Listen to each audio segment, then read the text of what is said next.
Hello, my name is Jacob, and I am a Norse pagan, and welcome back to the Netherlands. So the last time I was here, I was just here with friends and having a get-together and a vacation with my friends here in Europe. But now I am back because I was doing some research into the pagan history of the Netherlands, specifically a Netherlands goddess. So this goddess is Nehalinnia. So I actually have returned here on my road trip across Northern Europe, and we're going to be researching Nehalinnia and looking at her shrines and researching into who she is. And I'll be sharing with you this research along the way. So here in the canals, I just wanted to show you the beauty of it because, of course, I had to. But I'm actually going to be heading down to the museum in Leiden to show you the actual votive shrines of Nehalinnia. And there we'll be talking about the history as well as the facts of worship and what we know. And then, of course, we'll be at the gathering here in the Netherlands and to see what worshiping Nehalinnia is like here today.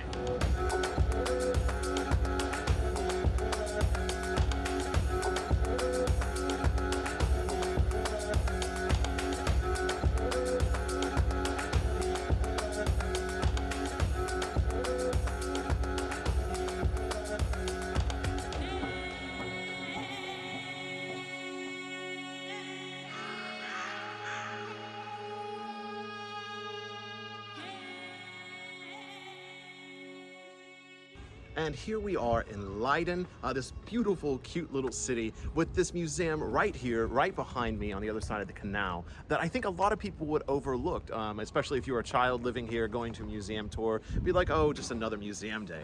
But to someone like me, and I think to the audience watching this is really exciting that in here is a very specific, interesting, and pagan part of the history. And so if you live in the Netherlands and you want to see this for yourself, here in Leiden at the Antiquities Museum is where it is kept. You can get to it from the train station. It's very easy.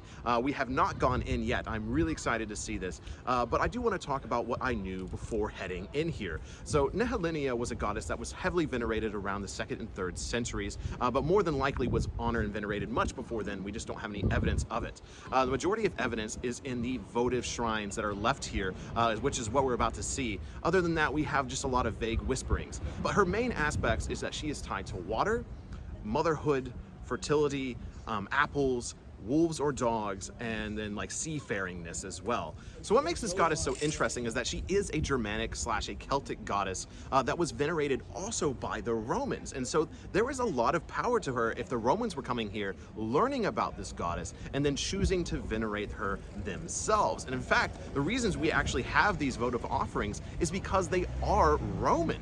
And so she had to have been very important. And there was over, I think, 150 or 160 different shrines found to her, and at least 3 temples built to her at one time. Now, eventually the sea did come in and actually retake her shrines from what we can tell, and retake her temples that were built. So very fitting for an ocean goddess that her temples were consumed by the sea.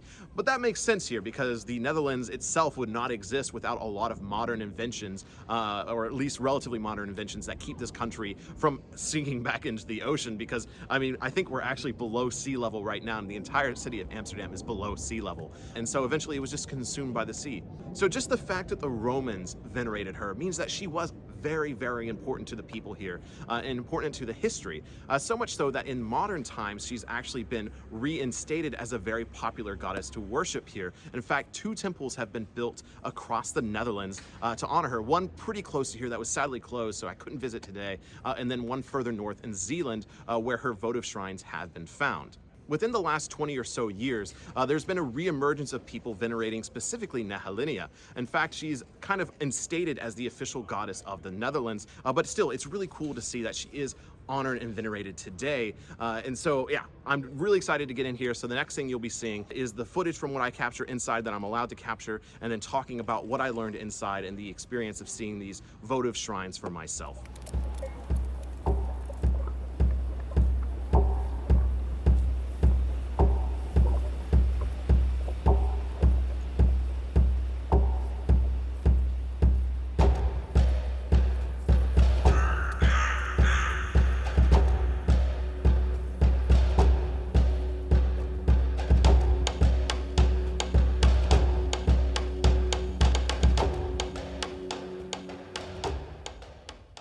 All right, I'm just gonna go for it. So I actually was told I was able to film in here as long as I didn't disturb anyone. There is a tour group that moves quite quickly through here, so I'm going to try to go. So what I've learned from Nehelenia, first off, here is one of her votive shrines right here.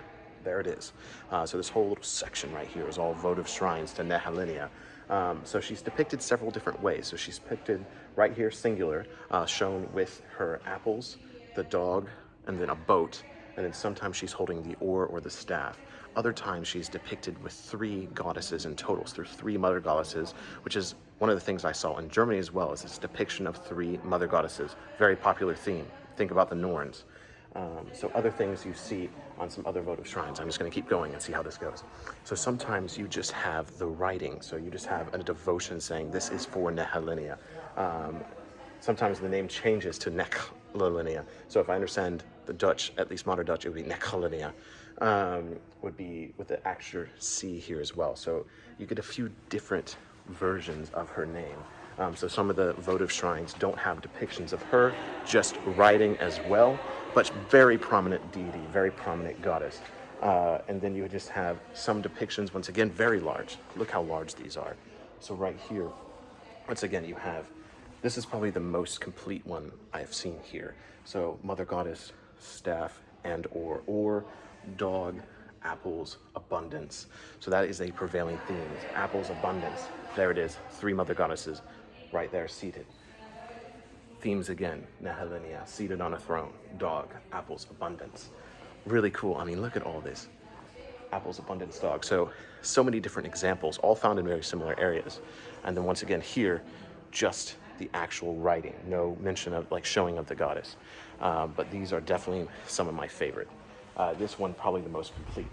Look at the detail work. Tell me how many goddesses get this much attention? But she wasn't discovered again until 1647, I believe it was.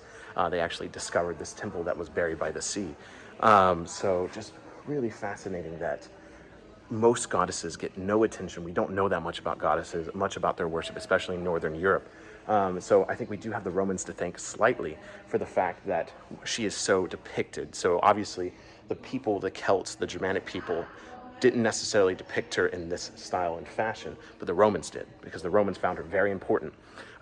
Further in here, there was actually a mentioning, like a note from a prominent trader that mentioned giving an offering to Nehelenia because he protected her trade goods and he found it to be successful. He actually said it is very successful to pray to her to protect trade goods. So that is really one of the things I very much learned in her, is that her association with trade, prosperity, fertility, it seems like she was one of the most prominent deities of this area. And maybe, again, that's just because there is information. There is actual, look at all this stuff. All this is for her.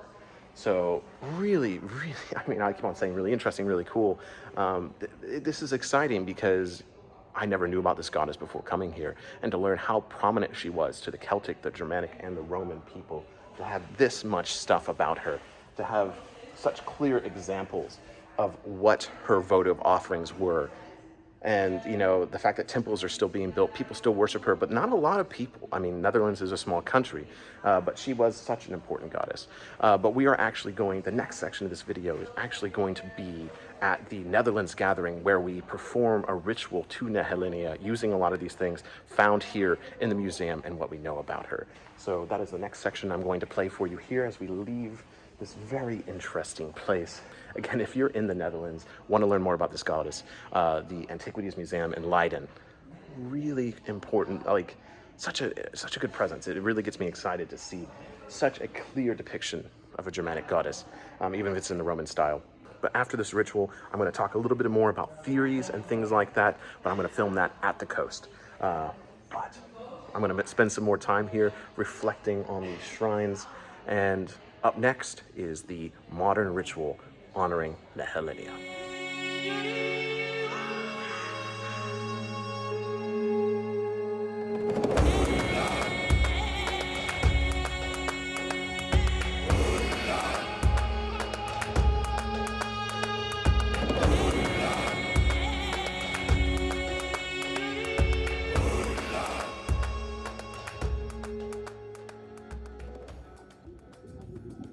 So everyone, this is truly an exciting moment for me, because as an American traveling to these lands, I knew nothing about the Netherlands. In fact, I didn't even think I was going to the Netherlands until my friends invited me. And of course, I was going to come to the gathering before.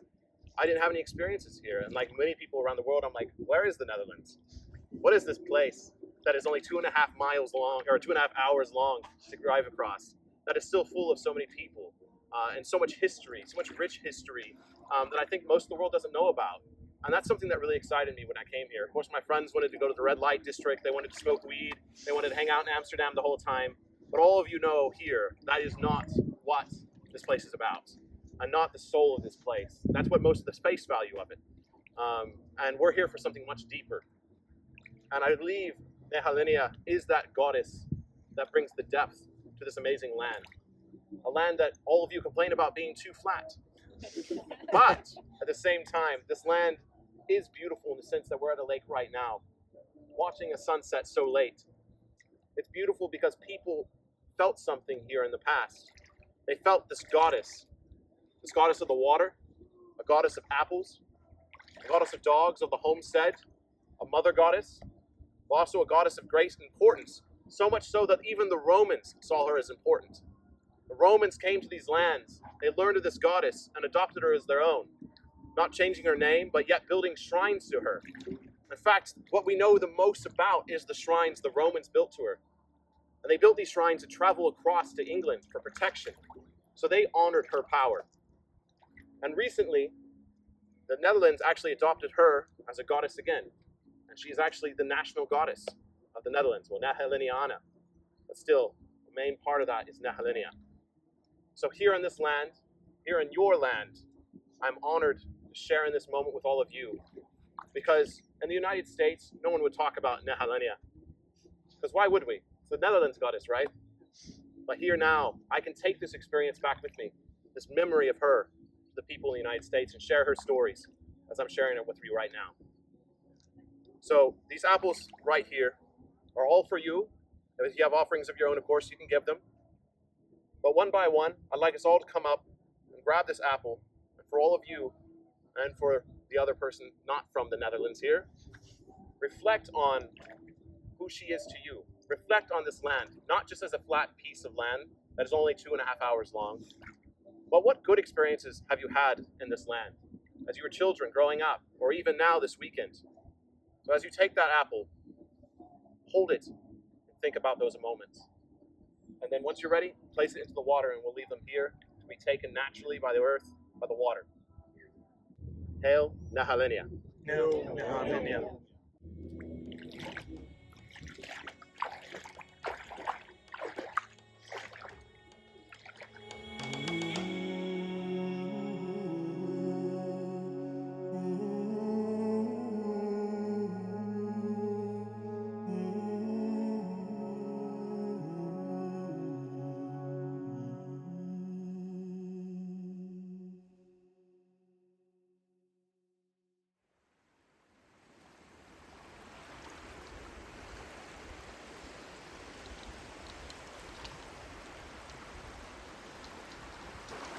And here we are at the North Sea to conclude our discussion on Nehalennia.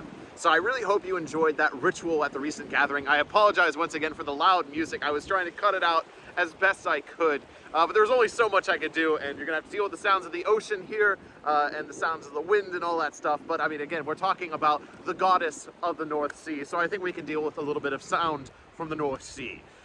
So conclusions from that ritual was a very powerful ritual. I mean, we had a lot of things happen leading up to that. If you watch the full gathering video, we had like a thing where there was a car accident and we had to like help people, and it was like kind of shady at the same time, all while we were going to this, and we had the loud music from the concert. And so for all reasons, we should not have felt connected during that ritual itself. But once we took our time and really like collected ourselves, it was a really powerful experience, especially coming as an American speaking to a bunch of Dutch people. This is really their goddess. I mean, yes, I can honor her. Yes, we can all honor and venerate her, but this is the goddess of the Netherlands, the goddess of the North Sea. So it was just so special to sit there with those people in that moment and talk about this goddess and to honor and venerate her at a lake like that. And it truly was a magical experience. Now, when it comes to moments like that, You have to read the signs. That's what our ancestors did. When they did something, they read the signs, whether it was accepted as a positive or a negative thing. And during the ritual, we had birds flying behind us. We had, water birds, like storks flying behind us. The frogs would all, chirp when we gave offerings. And we were at a park that was used by dogs a lot, giving apples to Nehelenia, a goddess of dogs, and apples and seabirds and birth and life and death and all these things. So lots of things coming together. And we didn't have this big explosive thing because most of the time this faith isn't big explosive moments. At the end of the day, we were at a lake in the Netherlands hailing a goddess of water from the Netherlands, from the Dutch people, from the ancient Germanic. So really powerful experience. So standing here at the North Sea speaking about Nehelenia is also a very invigorating experience. I'm actually quite enjoying having the water run over my feet right now as we speak. And I must say, one of the things I really connected with when I was first doing my research into Nehelenia is the connection between her and Nerthus, which is something I've seen other people mention as well, since their names are very similar. You have, the seaweed is getting me. So Nerthus and Nehelenia, very similar names already. And then you have the fact that Tacitus mentioned that Nerthus lived on an island inside of a box with a curtain around it, and that she was taken from the island. So if you actually look at those votive shrines once again, looks like they're sitting in a box, and we know that they were kept on an island. So yes, we can't say definitively that this is Nerthus, that they're very similar, if not the same deity with different names, but come on, it's a deity in a box on an island that has to do with the water. So I think there's something there, especially when you consider the other elements of Nehelenia and Nerthus. The fact that Nerthus may or may not be the mother of Freyr and Freya. If you look at the elements around Nehelenia, the apples, the fertility, the dogs, the travel, the prosperity, all of these are elements that also go with Freyr and Freya. And so if you combine Njord, the father of seafaring, sea travel, with Nehelenia or Nerthus, I think you do end up with Freyr and Freya. And so you take Njord, who I think is probably more, this is my just opinion, is more of a Scandinavian deity, and combine that with the high tide that's coming in now, and then you have the Germanic goddess of Nehelenia Nerthus, which, 100%, we don't have any evidence of Nerthus at all in Scandinavia, basically. You only have the Germanic, is really all you get from Nehelenia and Nerthus. Long story short on that, I can't prove to you 100% that they're the same deity, but there is a lot of commonalities between the two, and the act of worshiping both of them is going to be very similar. So do whatever you will with your own personal practice, but I do feel a very strong connection to Nehelenia now, and maybe in my own practice I will say, I think I'm going to lean more towards worshiping and honoring her when it comes to honoring a female ocean deity, just because I have this research now. I've seen those shrines. I've stood in the North Sea talking about her, and so there's more of a connection for me.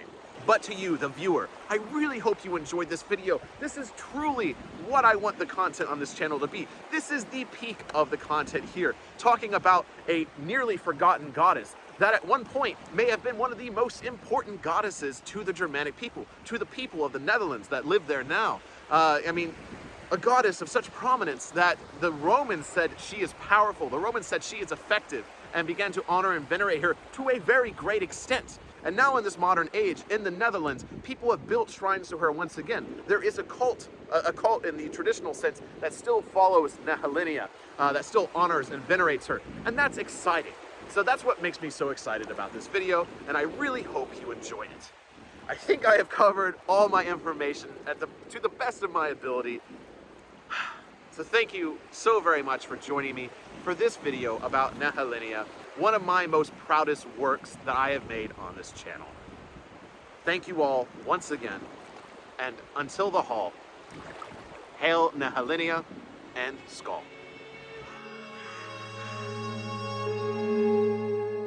enjoying the content here at the Wisdom of Odin, please think about liking and subscribing and all that good YouTuber stuff. But also, if you want to support this content and me as a creator, please think about donating to Patreon. Really, none of this would be possible without all the amazing people on there. Truly, you know, whenever you watch these videos in these beautiful locations, know that it was supported by these amazing people. And I also do my best to make sure Patreon supporters have a lot of benefits, including our community Discord, live streams, and early access videos, and we also have a book supporter tier. Thank you for whatever help you're able to provide, but truly, thank you so much for watching this video. This is the content I want to create.